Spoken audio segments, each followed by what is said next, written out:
friends and citizens of the Tamil Nadu Progressive Writers and Artists Association and the Rashtriya Seva Dal for having invited me. I wish I could speak in Tamil, but I can't, and I apologize for that. So I'll speak in English, and I wish I did. I wish I knew a little bit of Tamil, and I wish you knew a little bit of the two languages that I speak at home, Ohomia and Nagamese, so that, there would be no chance of either of us, upsetting the other. Because if you know somebody else's language, the chances are you're not going to be abusive. That's been part of the problem in India today, because with this one language, one people, one culture thing, we've become abusive in the two languages that are used quite often, both Hindi and English. I shall try not to be abusive at all. When my friend Paneer Selvam invited me for this conversation, he said it would be 3 weeks ago. He said it would be a small meeting. Paneer was he was very liberal with the truth. This is not a small meeting at all, and he's not here. I don't see him here, so I'm a little bit nervous. So please bear with me. When I said yes to come here, I thought I was going to speak about the Citizenship Amendment Act and what it means for the people of the Northeast in general and Assam in particular. And our world is changing very quickly, as all of you will know. Before I came here, I was desperately and frantically trying to get in touch with a lot of my students in Delhi, who are now students of JNU, and trying to figure out if they are safe. Thank God most of them are safe. And one of the things that over WhatsApp, one of the conversations that we had as late as last night with a student was, "Are you safe?" "Yes." And then we began talking, as you do, about what's happening in Delhi and what's happening in Assam. And this student of mine, she's Assamese. She was very embarrassed. She said, "Look, I don't have a position on this CAA thing, but I'm just opposed to all the violence around it." And I was very intrigued, and I asked her, "Why don't you have an opinion on that?" And she said, it seems a little awkward to have a northeastern position in Delhi, because in Delhi we are supposed to be our anti-car thing is because it's anti-Muslim, whereas in Assam, people seem to be saying throw out everybody. And so she's very awkward. It's a very awkward position for someone like her, a young person like her.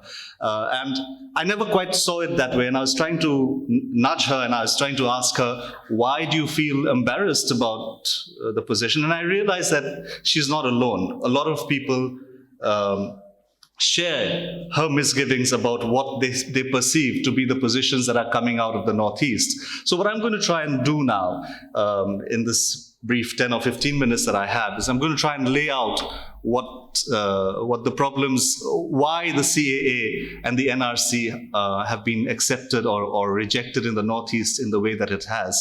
Hopefully you'll ask me questions at the end of it. Why should you care about the Northeast at all is a question might be going on in your minds right now. Frankly, I have no answer to that. But think of modern nation states are, in the true sense, very recent things about the way in which we've managed to organize our lives. Modern nation states are maybe 100, 150 years old, and we're still trying to acclimatize to ways in which we're supposed to live together. So in that sense, other than settler colonies like the United States and Canada, most modern nation states think of themselves as having a core and having the periphery. And I come from that part of the world, which for the rest of India seems to be a periphery, and people really forget. So the action is always happening in Delhi, in Calcutta, and in the metropolis. But I will submit to you, and I would love it if you challenge me, is that we are like that little, when miners go into the mine, they have a canary which tells you, a little bird. If the bird is alive, then you go in, and then you're okay to be in the mine. If the bird dies, you should leave that mine pretty soon because there's poisonous gases. Think of us like the canary in the mine for democracy.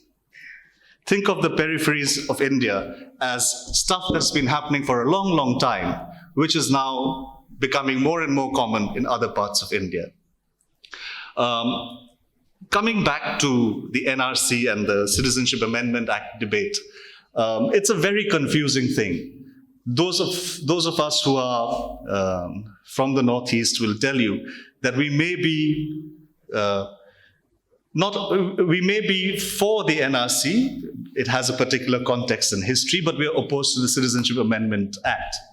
But there are other people still from the Northeast who will tell you that they are opposed to the National Register of Citizens, but they prefer the Citizenship Amendment Act. And these are the paradoxes that I'm going to try and sort. I mean, I won't say sort out. These are the paradoxes I'm going to discuss with you, and on three possible things, right? And these are the three confusing things every time you start a conversation about Citizenship Amendment Act with somebody from the Northeast. These three phrases will come up and they will kill conversation, but I'm hoping it will not kill ours, right? One is cutoff date, right? The second is demographic change. And the third is something called constitutional safeguards. The moment these three things come up, I know a lot of people just close down and they think that there's no need for a conversation anymore. It's all settled, but it's not. Let's come to something called the cutoff date. There are two cutoff dates I need to discuss with you. And all three things are related in Assam. The first cutoff date is March 25th, 1971. This is something that was agreed to in the Assam Accord, which was the Assam Accord, as some of you might remember, was signed between the government of India and the All Assam Students Union and All Assam Ganahongram Porikhod. It was signed in 1985. And it stipulated that March 25th, 1971 would be the cutoff date for having people declared as citizens in Assam or not. And immediately after that, 1 year after that, in 1986, there is, I think, the first amendment to the Citizenship Act in India, right? And it is said that this had to do with the Assam Accord. The Assam Accord came after 5 years of civic strife. It came after terrible tragedies that had happened in Assam and in the Northeast. It came after the pogrom at Nellie in 1983. 1983 was a particularly terrible year. Not just Nellie, Guwahati, there were several places all over the Brahmaputra Valley where neighbors set upon neighbors and began to murder one another. There's a very interesting book by a friend of mine called Makiko Kimura on 1983 in Nellie. And Makiko writes that this is most accounts of riots in India will tell you that riots are usually urban things. They happen in urban areas. They happen in Ahmedabad. They happen in semi-urban or urban areas. But in Assam in 1983, this was a rural thing. Anybody who had an axe to grind with their neighbor about land and property was actually acting on it. Part of the problem actually has to do with, again, the kind of demographic change which I will come to in a bit. So with the Assam Accord, the agitationists, the people who were agitating in Assam, as well as the government of India, came to some kind of agreement saying that each one of us will agree by these certain sacrosanct rules of the Accord. It didn't stop people from using this cutoff date to their own purpose, right? One of our chief ministers, Hiteshwar Hoikya, constantly used the de-voter thing to use the Assam Accord to change his narrative wherever he went. Assam is a wonderfully multi-ethnic place. There are so many languages we speak there. So when he was speaking to a predominantly to an audience where most people were of Bengali heritage, he would say that no, there are no immigrants in Assam, zero immigrants. But when he would speak to a non-Bengali speaking audience, he would say there are millions of them. So he would, as a chief minister, he was very lax with the truth.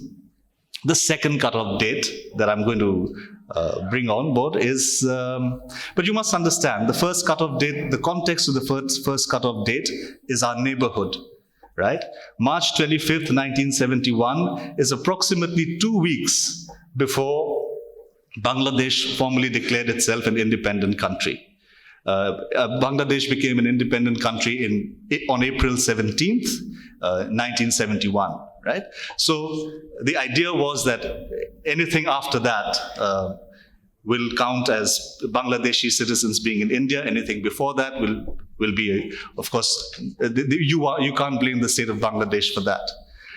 Whereas now the Citizenship Amendment Bill, which is now an act, has a second cutoff date. And that cutoff date is December 31st, 2014.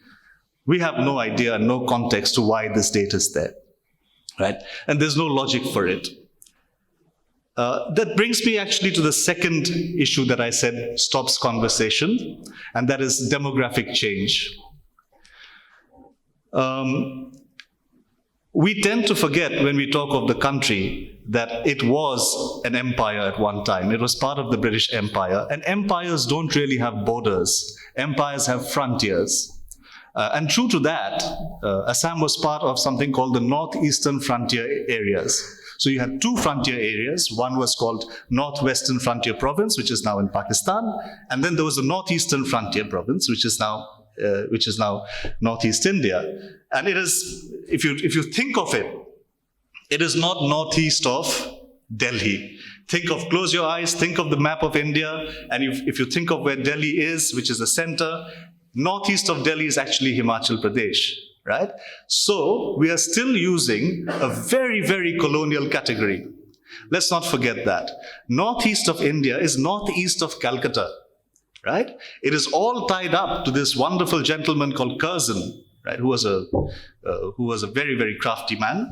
And Curzon had this idea that the only way you can preserve an empire is to have frontiers. So living in Calcutta, he saw two frontiers for the British Empire, one where I live, and the other where a Pakistani citizen lives, right?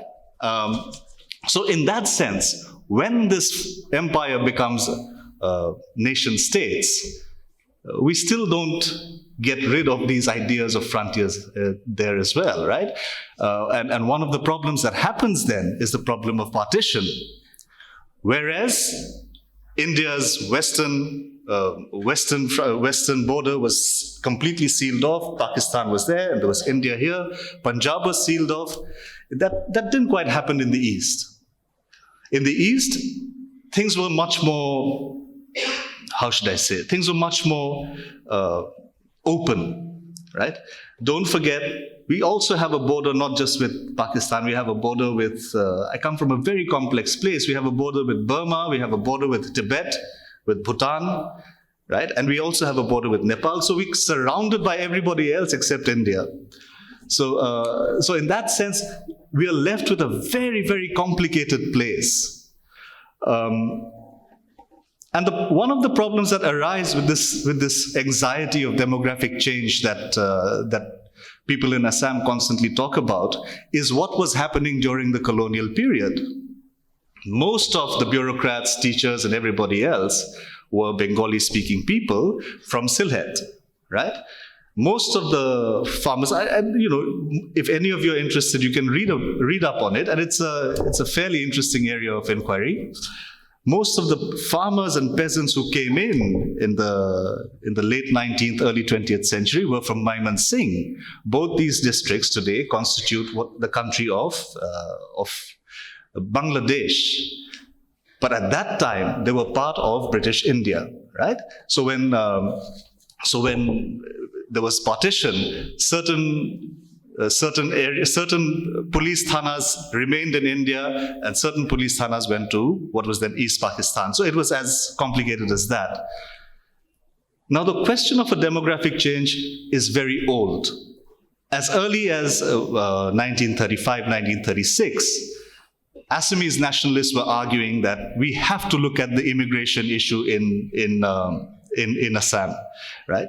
They always saw themselves as sort of sharing the same fate as the Palestinians. They would say that look at what's happening in Palestine. Palestinians are going to become a minority. The Jews are taking over. And they would constantly keep raising this when Nehru came. And Nehru once actually told them that, look, please stop this. This is 1937. We have the freedom struggle to look forward to. You cannot keep raising your provincial issues, and they are not as important as national ones. To which an Assamese nationalist politician called Gyananath Bora responded that, look, if you keep calling our problems provincial, then our solution is to say that we are a nation. And therein lies the rub, right? What seems to be a regional, peripheral problem for the rest of India is always a very huge existential one for the people of the region, right? And it had to do a lot with control over resources. It had to do with jobs. It had to do with having access to the wealth producing capacity of a colony. And it's really complicated.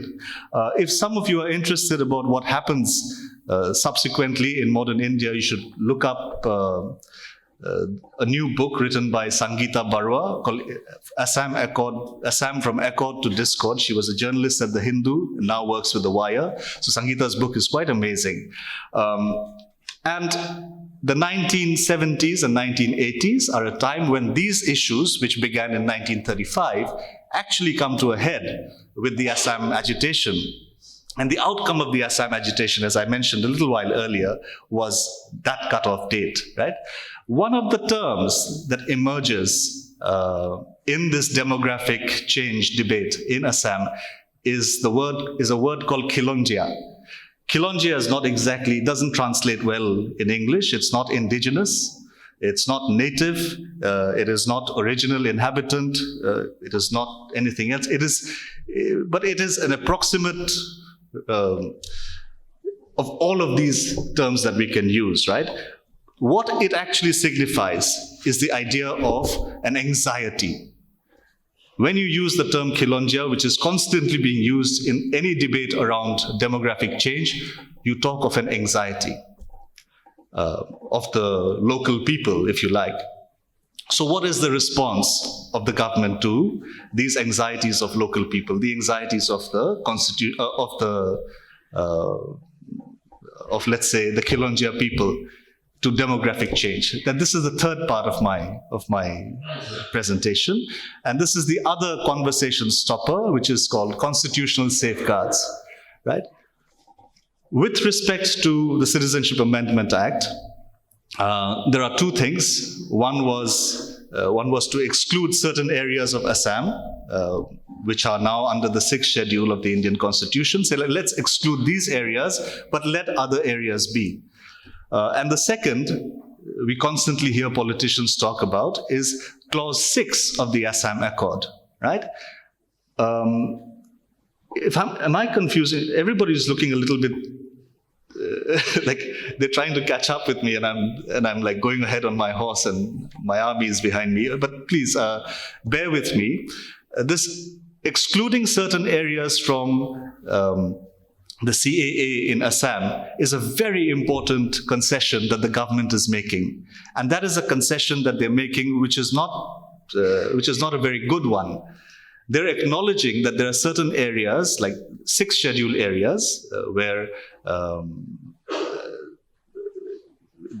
indigenous communities have certain very, very limited rights over their land and resources. So they're saying that this is not going to be affected by the CAA. But those of you who have been to Assam know that nothing is sealed off. If you live in Karbi Anglong, if you live in Dima Hasao, you can walk in anywhere and walk out. So they're saying what they're actually trying to do is that they're trying to say that there is this homeland argument is true when it's not. Yeah. The second thing that they're talking about is Clause 6. As you may imagine, any memorandum that you sign with the government will have different clauses.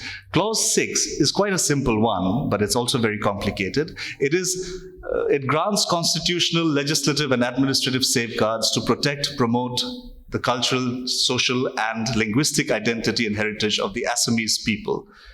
Again, it it seemed to be self-evident in 1985 when you're signing a deal to say, please don't fight anymore, let there be peace. It seems self-evident that everybody understands who these people are, who needs protection. But today, it's not so clear, right? And as part of Clause 6, we already have a lot of things that have happened in Assam, which is setting up of cultural centers, and there's also now a high-powered committee to look into it. The government's saying, don't worry, we will address all the issues that you have, all the misgivings that you have about the Citizenship Amendment Act through these little Faustian pacts, is what Professor Sanjai Barbora calls it, right? So how do I wind this down? You know, there are a few things you must remember. One is the kind of slogans that have emerged in the anti-car movement in Assam, and they all have to do with sending back RSS and sending back the BJP. So it's always RSS go back, BJP go back. And the second, it has to also do with the problems of parliamentary democracy when we put so much hope, right, in an election, and we hope that the people, and in this case, people who have been brutalized by 40 years of militarization, are going to choose wisely and do the right thing. So I'll leave you with three things to remember, right? I'm not saying that it's not possible, right? The first is the fact that the way in which the protests against the CAA are being articulated, at least in the Brahmaputra Valley and all around the Northeast, is that it is both anti-Muslim and anti-indigenous. That there is no confusion about that. These are not silos, these are part of the same struggle. The second thing is that we are quite aware that that the act is kind of, it has the elections in West Bengal and Assam in mind, to the extent that the government is trying to woo certain constituencies to its side.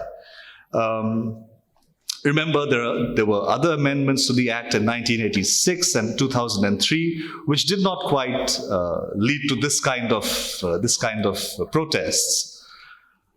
So, what does this mean for both for Assam, the Northeast, and for India, right?